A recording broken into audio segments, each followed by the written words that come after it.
ঘড়িতে এখন ৭টা বাজতে ১০ মিনিট বাকি আছে। ঘুম থেকে উঠেছি অনেকক্ষণ আগেই, তবে উঠে দেখি আকাশের অবস্থা বড্ড খারাপ। কিন্তু হঠাৎ করেই আমাদের প্ল্যান হয়েছে সবাই মিলে একটু ঘুরতে যাওয়ার। তাই সকাল সকাল উঠে নিজেকে ফ্রেশ করে পুজো দিয়ে তারপরে আরশিকে তুলে আরশিকে রেডি করানোও হয়ে গেছে। এবার নিজে রেডি হওয়ার পালা। সকালবেলা উঠে এই শীতের মধ্যে স্নান করাটা যে কি টাফ, উফ! তাও চুলটা একটু তেলতেলে ধরনের ছিল বলে এত সকালে স্নান করলাম, না হলে এত সকালে আর স্নান করতাম না। কিন্তু যাব অনেকটাই দূরে, আর সবাই মিলে যেহেতু ঘুরতে যাচ্ছি, সেই কারণে সকাল সকাল স্নান করে, মানে ওই তেলের জন্যই স্নানটা করা, চুলটা যাতে একটু ফ্রেশ লাগে। চুলে যদি তেলে ধরন থাকে, দেখবে মুখটাই জানি কেমন অন্য রকমের রোগা রোগা হয়ে যায়, মানে মনে হয় কোনো রোগ হয়েছে এরকম লাগে। আমার তো এইরকম হয়। তো সেই কারণে সকালবেলা উঠেও একটু কষ্ট হয়েছে ঠিকই, মানে এত সকালে স্নান করতে, তবে করে নিয়েছি। গরম জল ছিল, অসুবিধা হয়নি তেমন। তবে স্নান করার সময় ঠান্ডা লাগে না, ঠান্ডা লাগে হচ্ছে তারপরে। আরশিকে রেডি করিয়ে এখন হচ্ছে আমি রেডি হচ্ছি। ও ঘরে যাচ্ছি একবার, এ ঘরে আসছি একবার। যদিও টাইম দেওয়া ছিল সবাই ৮টার সময় বেরাবো, মানে গাড়ি করা হয়েছে, মানে গাড়ি ভাড়া করা হয়েছে, মোট ৮ জন মিলে যাব। তো আজকের ব্লগটা তোমরা দেখতে থাকো, আশা করি তোমাদের ভালো লাগবে, আর আমারও তোমাদের সাথে শেয়ার করতে পেরে ভালো লাগবে। জানো তো, কোথাও যাওয়ার সময় সেই পারফিউম দিতেই ভুলে যাই। এটা আমার বরাবরের একটা বদঅভ্যাস বলতে পারো। ঘরে কত ভালো ভালো পারফিউম রয়েছে, মানে দেওর এনে দেয়, হাজব্যান্ড এনে দেয়, কিন্তু কোথাও যাওয়ার সময় ভুলে যাই পারফিউম দিতে। তাই আজকে আরশি বলাতে মনে পড়েছে, তাই রেডি হওয়ার আগে আরশিকে একটু পারফিউম দিয়ে দিয়েছি, আমি নিজেও একটু পারফিউম দিয়ে নিয়েছি। আর এছাড়া না, স্ট্রং গন্ধগুলো, মানে স্ট্রং যে সেন্টগুলো হয়, সেই সেন্টগুলো আমি বরাবরই দিতে পারি না। যখনই দিই তখনই হয় মাথা যন্ত্রণা উঠবে, নাহলে বমি বমি লাগবে গাড়িতে গেলে। তো সেই কারণে একদম সফট যে পারফিউমগুলো হয়, সেই পারফিউমগুলোই আমার বেশি ভালো লাগে। তো বরাবরই, মানে যেহেতু মনে থাকে না, সেই কারণে আর চাপও নিই না। মানে মনে থাকলেও তো থাকলো, আর না থাকলেও কোনো অসুবিধা নেই, এই রকম আর কি। তবে অনেকেই আছে পারফিউম দিতে ভালোবাসে, মানে ভীষণই ভালোবাসে। আশির বাবাকেই দেখি বিভিন্ন ধরনের পারফিউম, মানে অনেক দামি দামি পারফিউম ইউজ করে, মানে ওর ভালো লাগে, রেগুলার ইউজ করে। বা কখনো কখনো বা দেখা যায় একদিনের মধ্যে একটা পারফিউম 3বার 4বার, বা যখনই বেরায় তখনই ইউজ করে। ওকে বেশ ইউজ করতে দেখি। আর এখানে এখন রেডি হয়ে ঘড়ি বাছাই করতে বসেছি। আরশিরও প্রায় ভালো ভালো 2-3টে ঘড়ি হয়েছে, আমার তো ঘড়ির অভাবই নেই, কিন্তু পরতে মনে থাকে না। আর শাখার সাথে পরলে ঘড়ি কেমন কেমন যেন লাগে। যারা শাখার সাথে মানে শুধু হাতে পরে, তাদের অনেককেই দেখি ভীষণ ভালো লাগে। তবে একটা সময় ছিল ঘড়ি, মানে স্কুল কলেজে যখন পড়তাম তখন ঘড়ি পরতে ভীষণ ভালো লাগতো। তবে এখন শাখার সাথে আর ঘড়ি পরতে ভালো লাগে না, সে কারণে মাঝে মাঝে পরি, আবার মাঝে মাঝে হয়তো পরিও না। জানো তো, এইবার এই যে এই ঘড়িটা আরশি পরলো, এই ঘড়িটা আরশির জন্য আরশির বাবা নিয়ে এসছে দুবাই থেকে। এই ঘড়িটার দাম নাকি 5,000 টাকা। আমি তো শুনেই প্রায় অবাক হয়ে গেছি। আমি শুধু বলছিলাম যে বড় হয়ে যাবে, বা অনেক সময় আরশি পরতেও চায় না। তোমাদের সাথে এর আগেও আমি অনেক ব্লগে শেয়ার করেছি যে আরশি হাতে কিছু পরলেই সেটা হয়তো কামড়ায়, বা খুলে ফেলে, বা সেটাকে নষ্ট করে ফেলে। তবে ওই ঘড়িটা, মানে যেহেতু বাচ্চাদের ঘড়ি, বেশি দিন হয়তো পরতেও পারবে না।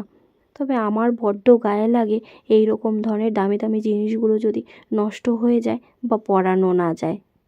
তবে আরশির বাবার আবার এইরকম মনোভাব যে পরবো, একটাই পরবো, তবে ভালো পরবো, এইরকম আর কি। আর মেয়ের ক্ষেত্রে তো কোনো কিছু বলতেই হবে না, সব কিছু নিজেদের পছন্দ মতো একদম নিজে বাছাই করে নিয়ে আসবে সব জায়গা থেকে। যাই হোক, কথা বলতে বলতে দেখো, আমি স্কুটি নিয়ে এসেছি হচ্ছে আমাদের পুরনো বাড়িতে।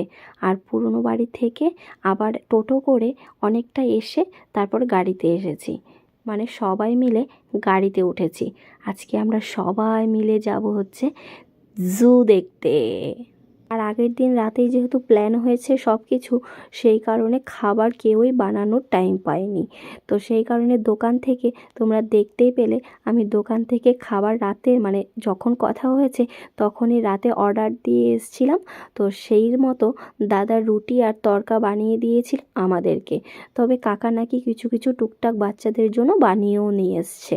তবে অত সকালে উঠে আমাদের কারোই ব্রেকফাস্টও হয়নি আর তেমন ভারী কোনো খাবারও হয়নি। সেই কারণে রাস্তায় দাঁড়িয়ে সবাই মিলে একটু চা বিস্কুট খেয়ে নিলাম। চাটা দারুণ ছিল খেতে। আমাদের কলকাতাতেও কত কিছু দেখার রয়েছে, কিন্তু ওই মানুষ কি বলে না যে মক্কার মানুষ হজ পায় না, ওই রকম হচ্ছে অবস্থা। কলকাতা ছেড়ে আমরা কত দূরে দূরে চলে যাই কত জিনিস দেখতে, তাই না? কিন্তু অথচ কলকাতার মধ্যেও এমন এমন জিনিস আছে যেগুলো হয়তো আমাদের ঘোরাও হয়নি, দেখাও হয়নি। আজকে রাস্তা দিয়ে আস্তে আস্তে গিরিশ ঘোষের বাড়ি দেখলাম। রাস্তার মাঝখানে একটা ছোট্ট মতো বাড়ি, বেশ সুন্দর লাগলো দেখতে। তাই এমন ছোট্ট ছোট্ট অনেক জিনিস আমরা দেখিনি, বা দেখলে হয়তো বা ভীষণ ভালো লাগে। দেখো, কথা বলতে বলতে চলে এসেছি আলিপুর চিড়িয়াখানায়। আমাদের বাড়ি থেকে মানে সোদপুর থেকে প্রায় 1.5 ঘন্টাতেই আমরা পৌঁছে গেছিলাম আলিপুর চিড়িয়াখানাতে। এইখানে দেখো একটা ছোট্ট মতো ম্যাপ দেওয়া রয়েছে যে কোন দিক দিয়ে গেলে কোন কোন অ্যানিম্যালগুলো দেখতে পাওয়া যাবে। তবে যারা ম্যাপ দেখতে পারে তাদের জন্য কিন্তু ভীষণ সুবিধা রয়েছে, মানে যে যে অ্যানিম্যালগুলো যারা আগে দেখতে চায় তারা আগে দেখে নিতে পারবে। অ্যানিম্যাল দেখবো কি, মানুষের মাথা মানুষ দেখছে বাবা, এত লোক আর এত ভিড় যা বলার বাইরে। বাচ্চাদের জন্য অ্যাকচুয়ালি চিড়িয়াখানায় যাওয়া, এর আগেও 2-1 বছর আগে আমরা ঘুরে এসেছিলাম চিড়িয়াখানাতে। তবে আশি তখন অনেকটাই ছোট ছিল, মানে ওকে কোলে করে করে ঘোরাতে হয়েছে। আশির বাবা ছিল, পিপিরা ছিল, কাকা ছিল, তো সবাই মিলে আমরা তখন ঘুরতে গিয়েছিলাম। আমার জেঠি শাশুড়ি, দিদি শাশুড়িও বেঁচে ছিল তখন, জেঠি শাশুড়িও গিয়েছিল, মানে আমরা সবাই মিলেই গিয়েছিলাম। আমার দিদা শাশুড়ি তখন বেঁচে ছিল। মনে আছে দিদা শাশুড়ি তখন হাঁটতে পারছিল না, এত কষ্ট হচ্ছিল, তাও আমাদের সাথে গাড়ি করে সবাই মিলে আনন্দ করতে করতে হই হুল্লোড় করতে করতে সবাই মিলে গিয়েছিলাম। দেখো, এইখানে হাঁস দেখতে এসেছি। এমনি হাঁস দেখি না, অথচ দেখো এখানে সব কিছুই ভীষণ সুন্দর সুন্দরভাবে সাজানো গোছানো ছিল। তবে শীতে বেশিরভাগ অ্যানিম্যালসেরই মুখ দেখা যায়নি, মানে কেউ হয়তো গর্তে ঢুকে রয়েছে, বা কেউ কারো ঘরের মধ্যে ঢুকে রয়েছে, কেউ গাছের কোনায় গিয়ে লুকিয়ে রয়েছে রোদ পোহাচ্ছে, এই রকম ধরনের আর কি। পাখিগুলোই একটু মোটামুটি ভালো দেখা যাচ্ছিল। এই দেখো, দেখতে দেখতে চলে এসেছে শকুন।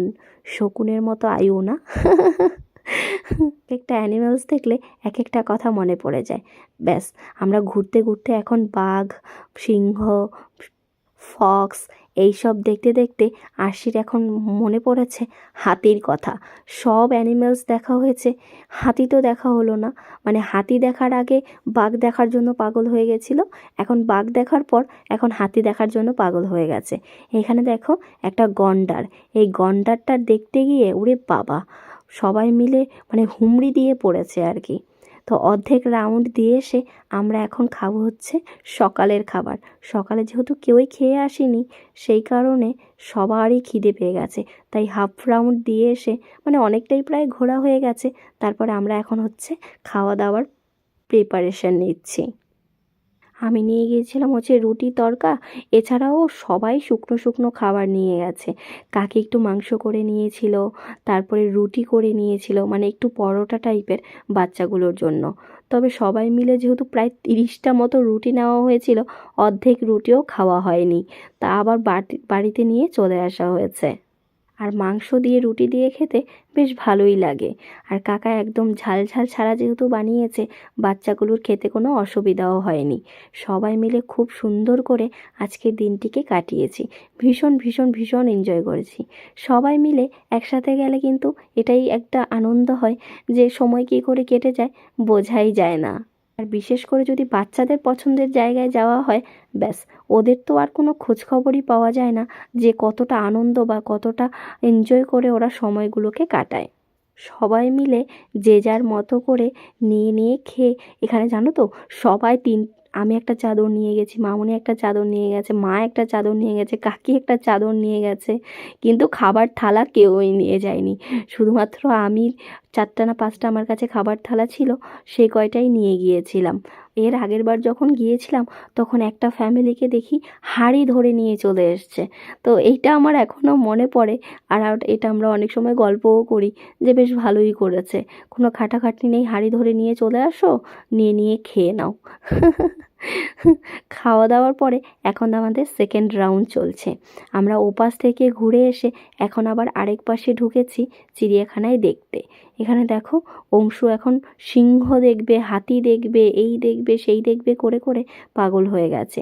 আর বাচ্চাদের নিয়ে গেলে ওরে বাবা, একটু পরপর কোলে উঠবো, জানো তো।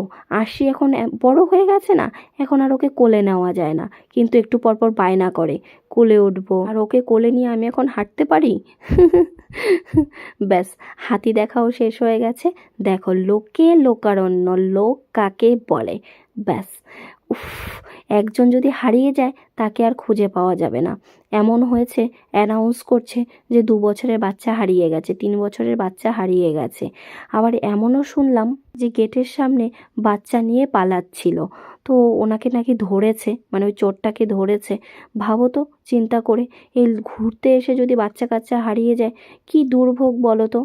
তাই আমরা সবাইকে প্রায় হাত ধরে ধরে নিয়ে মানে ভিড়টাকে অন্তত অ্যাভয়েড করেছি। আর যেহেতু অনেক সকালবেলা গিয়েছি, সেই কারণে আমাদের প্রায় 2টোর মধ্যেই সব কিছু, 1:30টার মধ্যেই সব কিছু দেখা হয়ে গেছে। মানে 1:30টার মধ্যেই সব কিছু এপাশ ওপাশ করে সব মোটামুটি সব অ্যানিম্যালসগুলোই দেখা হয়ে গেছে। দেখো, তোমরা আমাকে বলেছিলে এইরকম ধরনের একটা ঢোলা ঢোলা জিন্স পরতে। তো তোমাদের কথা মতো আমি একটা এরকম জিন্স কিনেছি। তো আমাকে কেমন লাগছে তোমরা কিন্তু অবশ্যই কমেন্ট করে জানিও। টপটা আমি আগেও পরেছি, মানে দীঘাতে যখন গিয়েছিলাম তখন আশির বাবা তখন ছিল, তখন পরে গিয়েছিলাম। তবে জিন্সটা আমি নতুন কিনেছি। আমাকে কেমন লাগছে এই জিন্সটা পরে অবশ্যই কমেন্ট করে জানিও। ব্যাস, আমাদের দেখা হয়ে গেছে, এখন প্রায় 2টো মতো বাজে। যদিও ভেবেছিলাম 4টের সময় বেরোবো, কিন্তু দেখা হয়ে গেছে যেহেতু, বসে থেকে আর কি করব, বাড়িতে চলে আসাই ভালো, তাই না বলো। তাই সবাই মিলে এখন বাড়ির উদ্দেশ্যে রওনা দিয়েছি। এত ভিড়, এত ভিড়, ওরে বাবা।